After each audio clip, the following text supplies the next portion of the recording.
Evening, a warm welcome to the Vanarama National League highlight show. Grant Holt alongside me here at Chorley, and we'll get to the game here in due course. But 5 weeks into the new season, 8 games already played by the 24 teams that make up the league. It is a relentless fixture list. The early surprise leaders are Woking, and that's where we'll start with Andy May.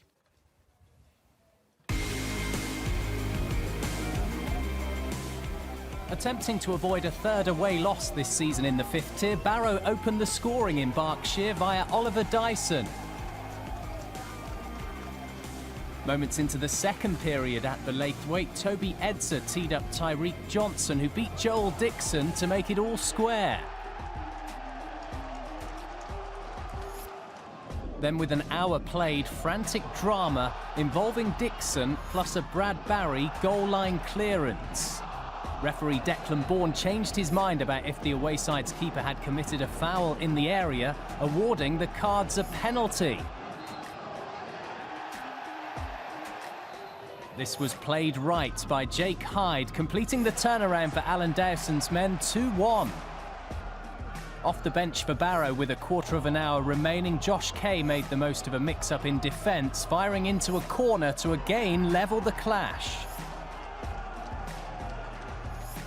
Though this was to be short-lived, as only 4 minutes later Hyde intercepted a pass back, beating Dixon to secure a memorable 3-2 success.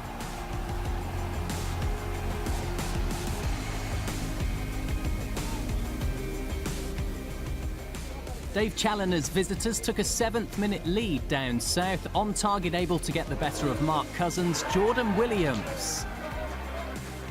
Immediately afterwards, the hosts were then able to test the filed back line. Sam Wood played a part, Billy Bingham banged it in, a third of the campaign. But with moments to go before the interval, there was more to contend within their own half for Neil Smith's men. Mark Yates provided for Williams, who bagged again. After the hour mark in the capital, with Fylde set for a first win in 5, Bromley earned a penalty following a foul on Michael Cheek. Frankie Raymond put it by James Montgomery, and with it ensured the Ravens stay undefeated in 8.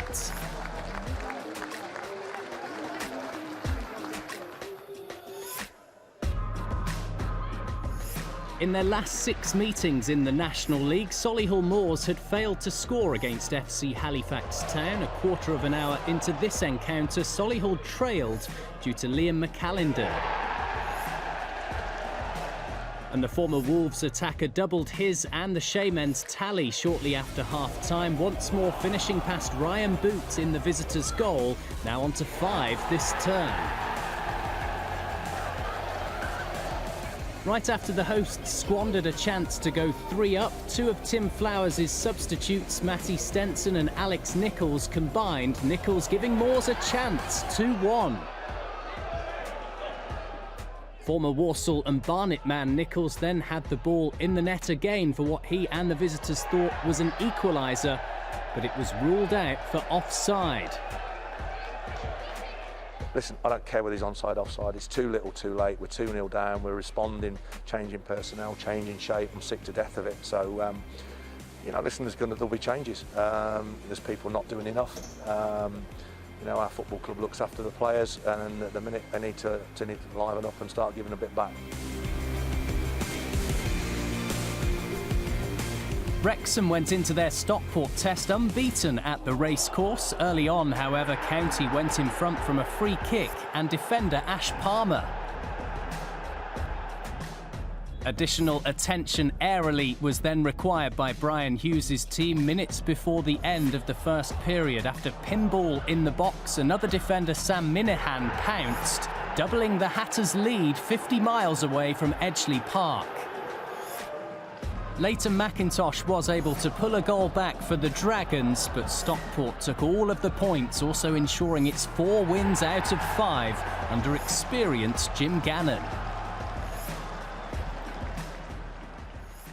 Terrific win for Stockport. Pressure, I guess, even at this early stage on Wrexham and Brian Hughes. We've got to start with the leaders, Woking. Another week goes by where you think, really? They've won again against Barrow? We were watching the scores coming in, weren't we? We were just thinking, oh, here we go. Oh, yeah, Barrow's got a good side. Oh, this could be the week they're walking. And just went to the world. Then they literally came again, got the goals. And I said, bit of helping hand by Barrow. Mind he inevitably will be ripping his hair out when he sees them goals again. He will, and I just wonder at what point we give Woking probably the credit they deserve. I haven't seen them live yet, but it would be easy to say it's flash in the pan stuff. It's early season, they'll fade, but they might not. We've seen it before, especially in this division. If you get up there and you get up there early and you get your confidence, no matter what level you do, if you keep doing that week in, week out, I said if everyone keeps helping them like that, they'll be absolutely fine, won't they? Alan Dowson's team going really well. Now, Bromley, unbeaten, the only team I think in the division unbeaten. Is it a soft pen or is it clever work by Michael Cheek who gets Scott Duxbury to just run into the back of him?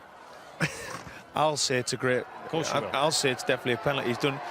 Look, when he gets goal side you there and he gets goal side, you've just got to leave him. You've just got to leave him alone. You can't touch him, no matter what you think. If you tangle legs, if you touch, it's a penalty. I said, it's goal side, you just leave him to it. I said, it's really, really soft. Now, Solihull were probably unlucky, actually, in terms of the late goal ruled out for offside, because the closer we've looked, the more onside actually he is at the far post. All you have to do is look at the defender's foot. Yes. That's all you have to do. There it is. As soon as it goes in, watch his right foot. Yeah. You'll see it in a second. You will on the replay. And he's level. Yeah. Without a shadow. Lino, who may or may not have been up with play, can't tell from the angle we see, but if you, as you rightly point out, look there, look at the defender's right leg, and Alex Nichols is, we can assure you, onside. You can't really see in there. Flag went up. But yeah, it's one of them. I think he's been caught. He's just stuck his flag up. And I said it's for Solihull. It's a disappointing point. What about Tim Flower's comments that the players that are playing for him at the moment, with a few out injured, need to give more? They're well looked after. Give me more. I think what they had last year was exactly what he wanted. Everything they've done, work hard, ethic, everything they've done last year was perfect. I think they started off this year, he's not been happy with certain things. He doesn't feel that they're giving him everything that they deserve. I said it's a big year for them this year. No one spoke about them last year, but this year they've signed probably the best centre forward was in division's gone there. They've added a little bit of extra. They've nicked boys from Harrogate and places like that where they're probably the best of that group. It's a big season for them, and you can see why he's annoyed. Yeah, he is clearly annoyed. He's had the War Chief haircut this week as well, Tim, but bad week for Solihull Moors. Meanwhile, the teams, of course, that come down from League Two, in this case Yeovil and Notts County, are desperate, like all the teams that come down into the National League, to get straight back up into the Football League. Easier said than done, though, and the two teams met today, and that's where we go next.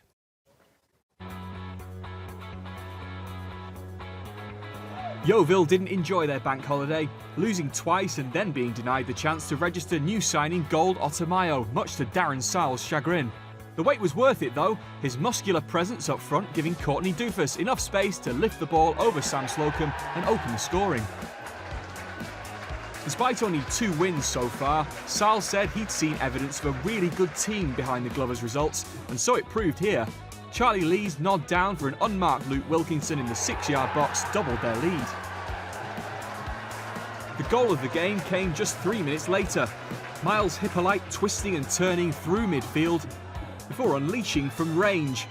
Slocum maybe could have done better, but not a bad way to score your first for the club. County have only won once at Hewish Park and would get no more than a late consolation here. Some 11-on-11 roughhousery as Hippolyte fouled his opposite number Enzio Boldewine for a penalty deep in stoppage time. Christian Dennis converted, but no matter how quickly he returned the ball to the penalty spot, there was no denying Yeovil their win.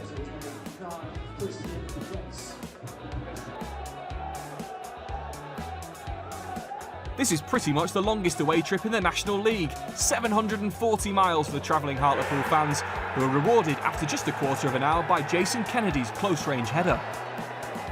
Torquay was sluggish, but whatever Gary Johnson said at half-time worked a treat as they really began to play. An excellent sweeping move through midfield ended with Liam Davis finding Jamie Reid. His turn and exquisite curling finish levelling the scores. It's a year since Hartlepool won consecutive games, but with 10 minutes to go, that statistic could be consigned to history. Peter Chioso rampaging forward from right back, thumping in the winner. That long journey turning into one of Hartlepool's favourites. They're now unbeaten in 6 trips to the English Riviera.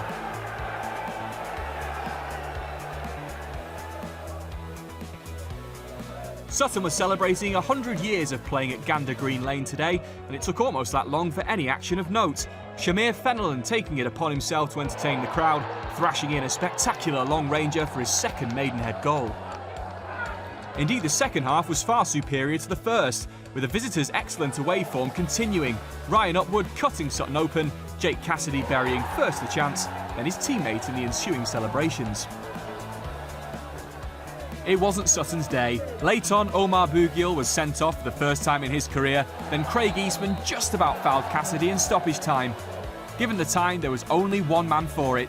Danny Whitehall converted, his 5th of the season, all of them coming in the final quarter hour. Maidenhead keep pace in the playoff spots.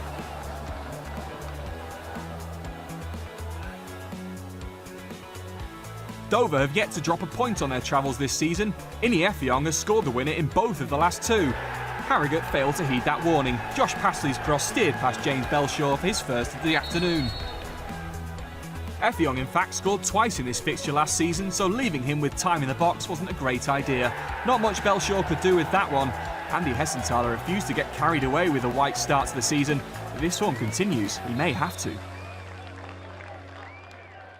Well, we'll come back to Innie Effiong and Dover in a moment. But as far as Yeovil and Notts County go, the two teams that came down, mentioned that it's hard to go straight back up. Who've got the better credentials, do you think, at this early stage? I don't know, it's a little bit difficult because obviously Yeovil started off quite well. I've seen them at Barrow a few weeks ago when we watched them, and they look really average. They didn't really look like they got the gist of it. But every now and again, they just seem to churn out little 3 points. And to get Notts County after last week, yes, when they've come from a high, to go there and turn it on. I think they're going to be pretty much of a much. I think they've settled in now and they'll probably get the league and I think they'll start going. I think both of them got good enough squads. Yeah. A few contenders for goal of the day, not least Shamir Fenland for Maidenhead, who again, another surprise team. We saw them on the opening day win at Stockport. They just keep turning out wins. He talked about massively at the end of that game against Stockport about his depth that he had on the bench now.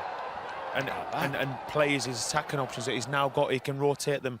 He talked about, like last year, he had to keep playing the same people because he just didn't have the depth. He said this is the biggest squad he's ever held, and they're paying dividends for it because we talked about them being part-time, the travels he used to do, up, down, here, there, everywhere, and he's playing players 90 minutes. He had no choice, and I think it's no surprise with the depth he's got now that they're actually up there. Yeah, I heard that Andy Hessenthaler refuses to get carried away with where Dover are at, but in Innie Effiong, who's been everywhere really as a player. He's got a bigger Wikipedia than me, hasn't he? No, he has. He's got more clubs than Grant Holt, which is some statement.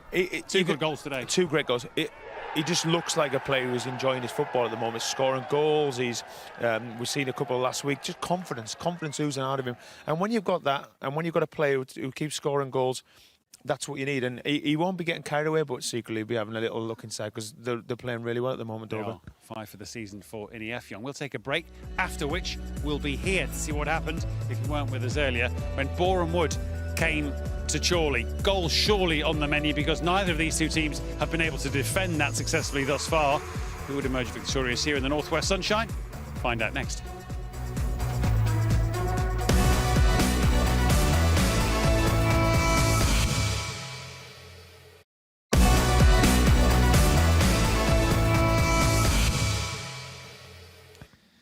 Welcome back to the National League Highlights show. As promised, myself and Grant will reflect on what's happened here at Chorley with Boreham Wood, the visitors. But first, here's the rest of the 3 o'clock kickoffs.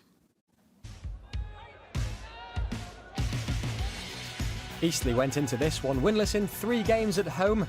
Perhaps not the best time then to play a Barnet side buoyed by an unbeaten record on the road.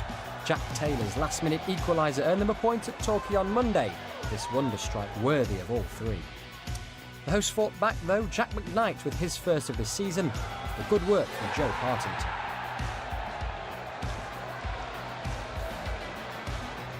But B's sting, and this one would have hurt.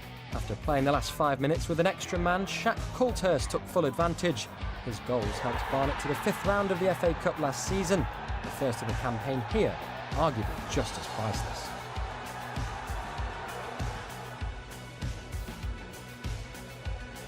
In the Colombian, Angelo Balanta and Spaniard Juan Luque, Dagenham fans could have a front line to be excited about this season. The pair linked brilliantly for the game's opening goal, Luque finishing what he started for his second in 3 games.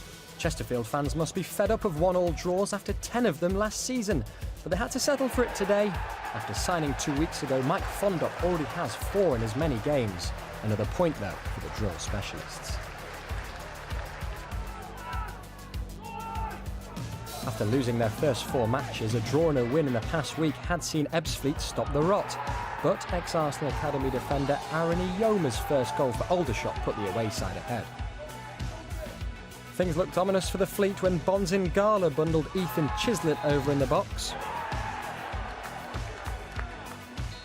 Connor Shields stepped up, only to be denied though by Australia under-23 international Jordan Holmes. Holmes' heroics weren't to be enough though. Chislett once again causing carnage for the Fleet defence, stealing the ball from Grimes and keeping calm when needed to put his side 2-0 up.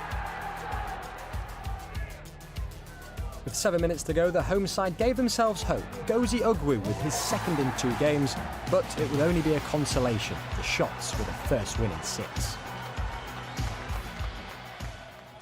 Yeah, relief for Danny Searle and Aldershot. I'm afraid the pain continues for Ebbsfleet. Barnet, second win of the season, much needed. Much needed.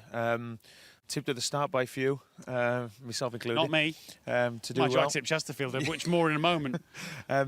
Yeah, they needed it. As I Yeah. said, the fantastic strike, the second goal, absolute gift, and Eastleigh will be absolutely devastated with that. But yeah, and this guy here, Taylor, Jack wow. Taylor, Another goal of the day, even season contender. he's having his own competition already this start of the season. Absolutely fantastic. You were a bit harsh on the keeper early on, said he should have done better. But I said he got a fingertip to it. He should have done Should better. have done better, yeah, but maybe. yeah, fantastic strike. As I said, he scored one just last week. Just whipped in aside. But yeah, they'll be pleased. They need that Barnet. They'll probably give him that little boost. As Shaq managed to get his goal as well, so Yes. that'll give him that little boost and get him off the mark. So they're a side where we kind of thought that's what they'll be like. We're going to be up there, but I think they'll be all right. Frustration for Ben Strevens and Eastleigh after the win at Solihull on Monday. Chesterfield. Weird situation. I keep waiting for the corner to turn. They probably take the point today in the end because they were trailing for large periods, but can't get going, John Sheridan's side. Just can't get going. And we heard the stat there, too many draws last season, too many draws again. Looks like this season they just can't get that continuity. They've got a fantastic squad. They do. They've got centre forwards in there who can hurt you. They've got defenders who can defend. They just can't get the balance at the moment. No, I know. And it's a 46-game season. You kind of feel there's too many good players and John Sheridan's too good a manager for this to go on indefinitely, but something's got to give. But we've seen in years gone by, you need to get points on the board. It's all right saying you can have a slow start, but at some point you've got to start turning. You can't let the likes of Woking and teams like Solihull or Halifax and that be that far ahead. No. Speaking of slow starts, the two teams that met here at Victory Park have had slow starts, certainly in terms of points on the board. Boreham Wood the visitors, Chorley the home side. Here's the best of the action from our tea time kickoff.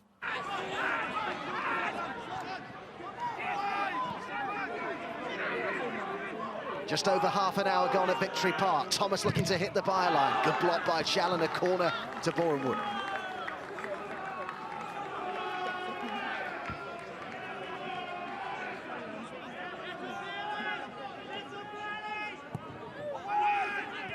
Oh, and the header's in. What a good header it was too, from Tyrone Marsh. Found a bit of space in the box and exploited it to devastating effect. Boreham Wood lead. So much time and space there. Used the pace of the cross to go in there, direct it into that bottom corner area.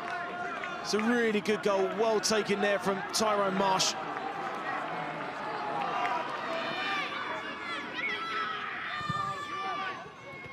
This ball was into a good area and it was turned behind by Andy Teague.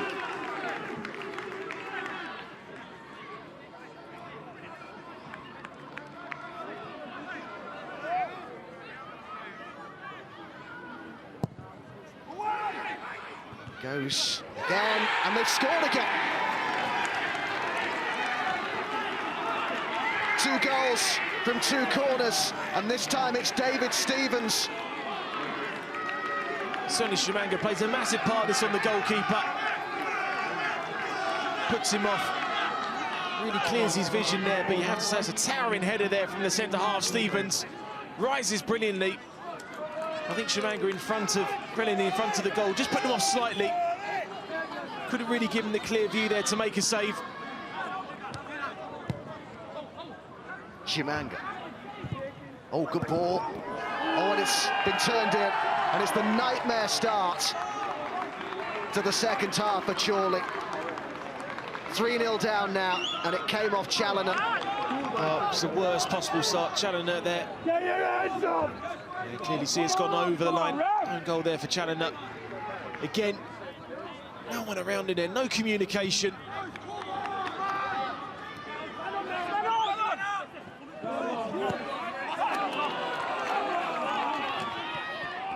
Carver and Holroyd looking to try and combine here. He is Holroyd. Oh, and goes down. Well, the challenge was in the box. Fouled by Shakes. Penalty to Chorley. It was very soft. The referee was in a really, really good position there. Andrew Miller. Good persistency on Ricketts from Holroyd. It does clip him slightly, doesn't he? He feels the contact. Holroyd with 1 goal so far this season. It's 2 now. And Chorley have one back. It's a confident penalty there from Chris Holroyd. Really waiting for Gregory to make that first move. There's a little stutter into the ball. Normally puts it into that right-hand side of the goal to where he's shooting from. Do you feel that this is going to kick-start your season now and bring about some better results, bearing in mind your performances, as you say, have been good? We spoke that as soon as we finished the game against Edgefleet, I was over the moon with regards to the performance. With 10 men for large periods, I said to them, let's start a run. That starts at Chorley on the box, and we've now got 2 tough games in Eastleigh and Dover. We go there, we respect the fact that they're in a similar position to us, and we need to make sure that we go and back up this performance this evening. And a week in football, if you go and be productive, it can propel you up the table. We'll come out for the second half and try and turn it around. It kind of kills you in your tracks, doesn't it? Exactly, everything you've just said in there, you know, the little changes that you've made and the shape and everything, it just goes out the window. You know, we got back into it a little bit, but we're fortunate to get a penalty. I thought it was definitely a penalty, but I mean, you know, to get the penalty, there was probably about 10 or 15 minutes in the second half. I thought we competed better in the second half, but naturally they probably sat a little bit more and they didn't need to exert themselves too much. But really disappointing today, and that's without doubt our worst performance of the season. A steep learning curve for Jamie and his team, I'm sure. Boreham Wood, they promised to be better than results had suggested, and they found it kind of easy today. Yeah, he'd have been happy with the goals that he got gifted, basically. Yeah. He talked, Luke, there about having the emphasis, doing the right things, turning them around, turning them back towards the goal. That's what they've done. They got the goals. Just simple goals. You can see why one side's happy and one side's disappointed. Just carbon copy. Just take a picture and they're exactly the same. They couldn't get to grips with them. The one that we didn't see, the one was disallowed, was just exactly the same after that. It really was. They weren't learning from the mistakes. This is a great bit of play. This is probably the best play Boreham Wood actually done to get the goal. And I said, and even then it looked a bit sloppy at the end. Yeah. And after that, it was probably more to do with Boreham Wood's. No, I wouldn't say down and tools. It was more of a look. You sometimes, when you get a 3-0, you take your foot off the gas. You kind of play within yourself. You stop doing the things that are making you successful. And obviously they got the penalty back, and it was kind of, they had a little bit of emphasis after that. But before that, I think it was more Barrow Wood just kind of took the foot of the, and they've got to learn quickly. In this division, it's hard enough to keep clean sheets without giving goals away. No, absolutely. I think it's 20 conceded in the 8 games they've played. But just got to stop the rot quick. Got to do them. And I said, but make people work for them. Just make people work hard for the goals. Don't gift them. You can't gift them, especially set pieces. Yeah, and you can see they want to play. That's fine. But you've got to play in the right areas, and you've got to get the back of your team nearer the front of your team. Be more compact, no? Yeah, and it was a case of 1 minute they were going long, next minute they were playing. Then they went to play one, and one went long, and they kind of didn't really get that. And it's tough. It's a learning curve. I said they're coming into this division. They were solid last year, scoring goals, weren't conceding any, and this year it's all changed, because that's what happens when you step up a division. Yeah, tough start to life in the National League for Chorley. Let's have a little look at the National League table as the first month of many draws to a close. At the bottom, Chorley, of course, stuck on 4 points, as are Ebbsfleet. Chesterfield just 5 points for John Sheridan's side thus far, and Barrow now make up the bottom 4 with Boreham Wood's win here. Big teams in that bottom half, including Wrexham, though. As we climb towards the top, though, some strange or certainly surprise names with respect at the top. Woking, another win today, keeps them 2 points clear of Halifax. Bromley, the only unbeaten side, in third. Alan Devonshire's Maidenhead, as we discussed earlier, in fourth. An excellent win again for them today. Dover also in that top echelon of the league. And Stockport and Jim Gannon also came up from National League North, doing really, really well. As for where we go next with our Vanarama National League coverage, we're in Essex on Wednesday evening. Bromley, as I mentioned, the unbeaten side, go to Dagenham and Redbridge, Peter Taylor's side. So we look forward to your company 7:15 on Wednesday evening on 1 for that one. And then it's the North East next weekend. The leaders, Woking at Craig Hignet's Hartlepool. Look forward to that one next Saturday night. Later kick-off, 7:15 again on BT Sport 1. Just 1 month done. Just one. A few to go. See you next time.